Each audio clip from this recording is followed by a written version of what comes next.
Assalamualaikum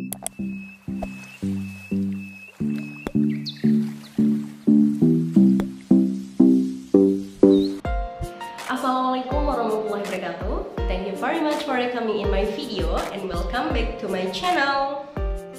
Dalam video kali ini, kita akan membahas tentang pemahaman konsep perekonomian yang terdiri hanya dari dua sektor, yaitu rumah tangga dan perusahaan.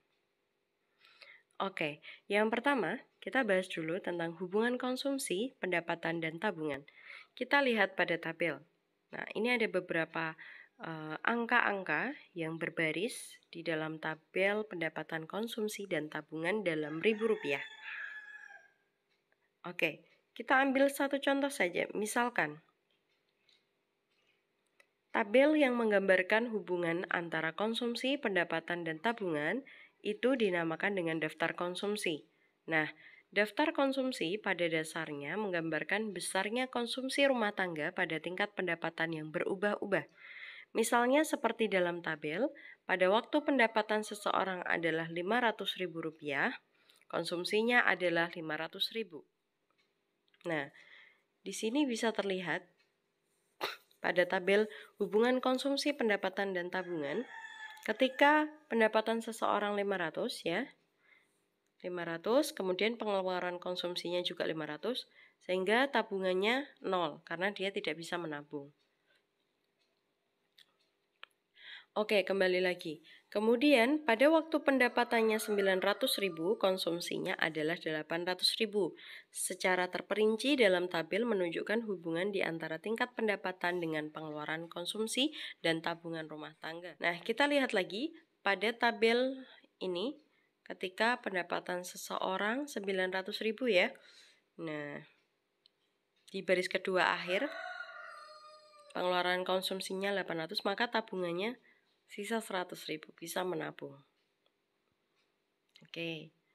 Lalu selanjutnya kita lihat pada fungsi konsumsi dengan pendapatan nasional. Nah, fungsi konsumsi merupakan di sini bisa dilihat pada suatu kurva yang menggambarkan sifat hubungan di antara tingkat konsumsi rumah tangga dalam perekonomian dengan pendapatan nasional perekonomian tersebut. Nah, ini kurvanya. Bisa dilihat kurva di sini, nanti bisa dipahami ya. Oke, kemudian fungsi tabungan dengan pendapatan nasional, suatu kurva yang menggambarkan sifat hubungan di antara tingkat tabungan rumah tangga dalam perekonomian dengan pendapatan nasional atau pendapatan disposable perekonomian tersebut. Nah, ini kurvanya.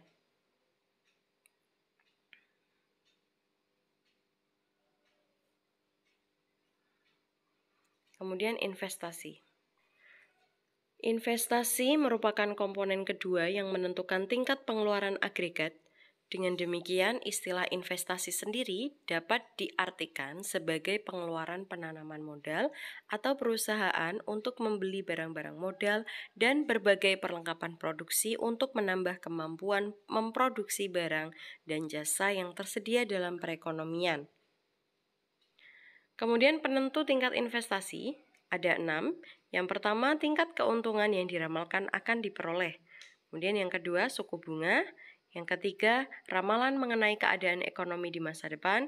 Yang keempat, kemajuan teknologi. Yang kelima, tingkat pendapatan nasional dan perubahan-perubahannya. Yang keenam, keuntungan yang diperoleh perusahaan-perusahaan. Kemudian, ada pun rumus untuk menghitung nilai sekarang, ya. Ketika investasi itu kita selalu memperhitungkan nilai sekarangnya. Di sini ada NS sama dengan Y1 per 1 plus R ditambah Y2 per 1 plus R pangkat 2.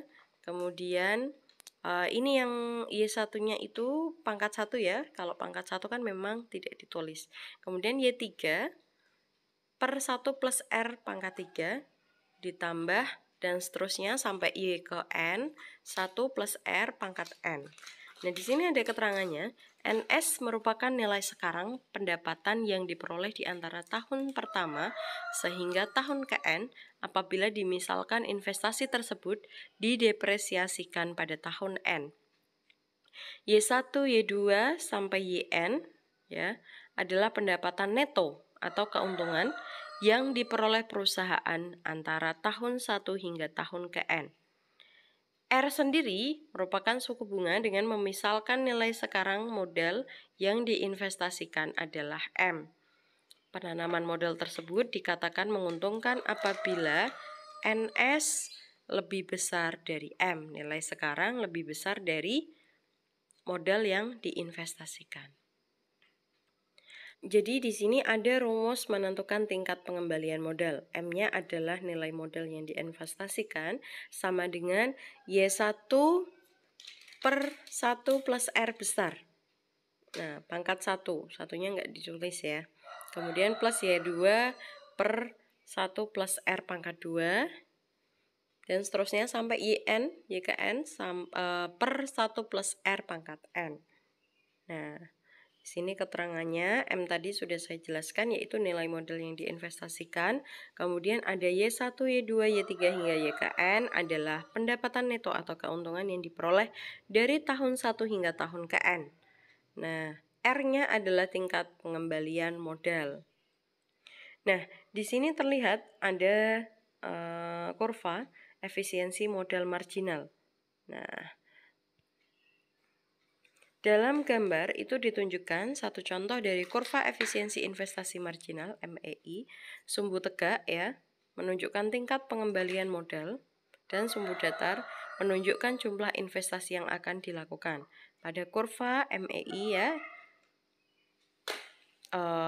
kemudian ditunjukkan 3 buah titik, yaitu ada A, B, dan C, di mana titik A menggambarkan bahwa tingkat pengembalian modal R0 dan investasi adalah I0. Ini berarti titik A menggambarkan bahwa dalam perekonomian dapat dilakukan kegiatan investasi yang akan menghasilkan tingkat pengembalian modal sebanyak R0 atau lebih tinggi. Dan untuk mewujudkan investasi tersebut, modal yang diperlukan adalah sebanyak I0. Kemudian titik BC-nya, B dan C, juga memberikan gambaran yang sama. Titik B menggambarkan wujud kesempatan untuk menginvestasikan dengan tingkat pengembalian modal sebanyak R2 atau lebih. Diperlukan modal sebanyak itu. Suku bunga dan tingkat investasi. Nah, di sini ada kurvanya juga. Nah, pada gambar dijelaskan pada suku bunga sebesar R0 terdapat investasi bernilai I0 yang mempunyai tingkat pengembalian modal sebanyak R0 atau lebih. Maka pada suku bunga sebanyak R0, investasi yang akan dilakukan perusahaan adalah I0. Apabila suku bunga adalah R1, diperlukan modal sebanyak I1. Nah, untuk mewujudkan investasi yang mempunyai tingkat pengembalian modal R1 atau lebih, dengan demikian pada suku bunga sebanyak R1, investasi yang akan dilakukan adalah sebanyak I1. Nah, ini ada fungsi investasi dan perubahannya. Kemudian perubahan keseimbangan dan multiplier. Analisis mengenai multiplier merupakan bagian penting dari analisis keseimbangan pendapatan nasional, di mana analisis ini menerangkan sejauh mana pendapatan nasional akan mengalami perubahan delta Y, ya, efek dari perubahan pengeluaran agregat delta AE, rasio atau perbandingan antara pertambahan pendapatan nasional dengan pertambahan pengeluaran agregat delta Y per delta AE dinamakan multiplier. Nah, cara lain untuk menghitung multiplier adalah dengan menggunakan formula berikut. MTP atau multiplier sama dengan 1/1 min MPC, marginal propensity to consume. Atau MTP multiplier sama dengan 1/MPS, marginal propensity to saving. Nah.